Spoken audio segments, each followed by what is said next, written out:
fly the sky. Never gonna stay.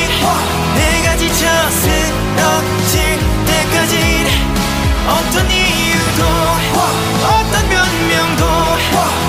Assalamualaikum warahmatullahi wabarakatuh. Bagaimana kabar anak-anak ibu pada pagi hari ini? Alhamdulillah, luar biasa, Allahu Akbar. Nah, sebelum kita memasuki pembelajaran, alangkah baiknya kita memulai pelajaran kita pada hari ini dengan membacakan doa. Berdoa dimulai.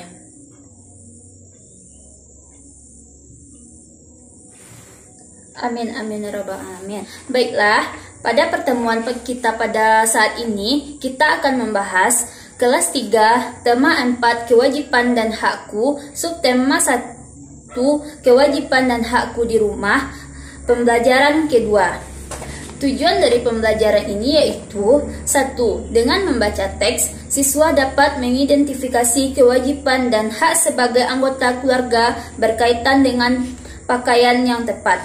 Yang kedua, dengan mengamati kegiatan sehari-harinya, siswa dapat menceritakan pengalamannya tentang pelaksanaan kewajiban dan hak sebagai anggota keluarga berkaitan dengan pakaian dengan percaya diri. Yang ketiga, dengan membaca masalah pada teks, siswa dapat mengidentifikasi saran yang mungkin diberikan untuk penyelesaian masalah sederhana yang tepat. Dan yang keempat, setelah mengidentifikasi saran dari masalah yang ada, siswa dapat menulis saran penyelesaian masalah sederhana berkaitan dengan kewajiban dan hak dalam keluarga. Hak dan kewajiban. Kewajiban adalah suatu yang harus dilakukan dengan penuh rasa tanggung jawab, sedangkan hak adalah sesuatu yang didapatkan dari sejak lahir. Nah, selanjutnya kita akan membaca sebuah cerita, yaitu bersyukur memiliki pakaian. Manusia wajib melindungi tubuhnya. Siti juga selalu melindungi tubuhnya. Ia selalu melindungi tubuhnya dengan mengenakan pakaian yang rapi. Memiliki pakaian adalah hak setiap orang. Siti mendapatkan pakaian dari orang tuanya. Siti memiliki berbagai pakaian untuk dipakai sehari-harinya. Siti memiliki pakaian untuk bermain dan untuk tidur. Siti juga memiliki seragam sekolah. Pakaian Siti selalu bersih dan rapi. Pakaian membuat Siti merasa nyaman. Pakaian melindungi tubuh Siti dari udara dingin dan panas matahari. Pakaian juga dapat menjaga Siti dari gangguan serangga. Siti bersyukur memiliki pakaian. Siti menjalankan kewajiban terhadap pakaian dengan baik. Siti selalu mengenakan pakaian dengan hati-hati. Siti menjaga pakaiannya agar tidak cepat kotor dan rusak. Ia mengenakan pakaian sesuai kebutuhannya. Siti juga berpakaian sesuai kebiasaan yang berlaku di tempat tinggalnya. Tidak lupa, Siti juga mencuci bajunya bila kotor.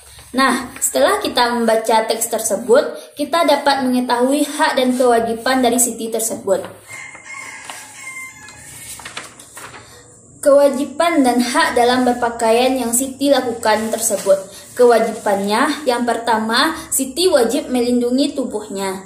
Yang kedua, Siti juga selalu melindungi tubuhnya. Yang ketiga, ia juga melindungi tubuhnya dengan mengenakan pakaian yang rapi. Yang keempat, pakaian Siti selalu bersih dan rapi. Yang kelima, Siti selalu mencuci pakaiannya bila kotor. Dan hak yang didapatkan Siti yaitu Siti mendapatkan pakaian dari orang tuanya. Siti memiliki berbagai pakaian untuk dipakai sehari-hari. Pakaian membuat Siti merasa nyaman. Siti selalu bersyukur memiliki pakaian. Siti selalu mengenakan pakaian dengan hati-hati. Setelah kita mengetahui kewajiban dan hak kita tentang pakaian, sekarang kita mengetahui bagaimana cara kita merawat pakaian. Yang pertama, cucilah pakaian apabila sudah kotor. Yang kedua, susunlah pakaian dengan rapi dan teratur. Sebagai seorang siswa, kita selalu bersyukur kepada Tuhan Yang Maha Esa atas pakaian yang kita peroleh dari orang tua kita. Banyak anak yang tidak dapat pakaian seperti kita, dan kita juga harus mengenakan pakaian dengan senang hati dan mengenakan dengan gembira. Selain itu, kita juga tidak boleh menggunakan pakaian yang berlebihan dalam berpakaian. Tuhan tidak menyukai orang-orang yang berlebihan, memiliki pakaian secukupnya saja. Nah, selanjutnya kita memberikan saran atas pertanyaan berikut ini. Yang pertama, Udin meminta dibelikan baju baru. Di lemari, baju Udin masih banyak dan masih bagus. Kalimat saran apa yang seharusnya kita berikan kepada Udin? Seharusnya Udin tidak membeli baju lagi karena baju di lemarinya masih banyak. Yang kedua, rok Dayu robek karena digunakan bermain lompat tali. Kalimat saran yang bagus kita berikan kepada Dayu yaitu seharusnya Dayu tidak menggunakan rok dalam bermain lompat tali. Yang ketiga, Benny ingin bermain dengan tetangganya. Ia masih mengenakan seragam sekolah. Kalimat saran yang seharusnya kita beri kepada Benny yaitu seharusnya Benny mengganti pakaiannya sebelum bermain dengan tetangganya. Dan yang keempat, pulang sekolah Lani sangat lelah. Ia tidur siang tanpa berganti baju. Kalimat saran yang seharusnya kita beri kepada Lani yaitu seharusnya Lani berganti pakaian sebelum tidur. Baiklah, selanjutnya kita akan membaca cerita yaitu istirahat siang. Siti wajib membantu ibu di rumah. Usai makan siang, Siti mengangkat pakaian dari jemuran. Usai membantu ibu, Siti beristirahat. Beristirahat adalah hak setiap orang. Ada banyak cara beristirahat. Beristirahat bisa dengan cara tidur atau bersantai. Dapat juga dengan cara menyegarkan diri. Tujuannya adalah membuat tubuh tenang. Siti beristirahat dengan tidur. Tidur siang dapat menghilangkan rasa lelah. Tidur siang juga menyehatkan badan. Tidur siang dapat menenangkan pikiran. Dengan tidur siang, tubuh akan kembali segar dan bersemangat.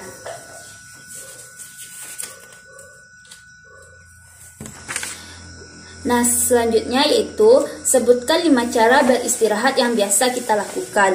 Yang pertama, tidur. Yang kedua, bersantai sambil menonton TV. Yang ketiga, bersantai sambil membaca buku atau komik yang kita sukai. Yang keempat, yaitu mendengarkan musik. Dan yang kelima, membaca majalah sambil menyantap makanan. Manfaat istirahat siang. Yang pertama, mengurangi tingkat stres kita dalam belajar.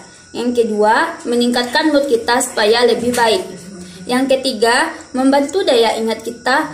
Yang keempat, meningkatkan kreativitas. Dan yang kelima, membuat badan lebih segar. Itulah pembelajaran kita pada pertemuan kali ini, yaitu tentang hak dan kewajiban kita di rumah. Semoga dengan mengetahui hak dan kewajiban kita di rumah dapat kita lakukan dengan baik dan benar. Terima kasih. Assalamualaikum warahmatullahi wabarakatuh.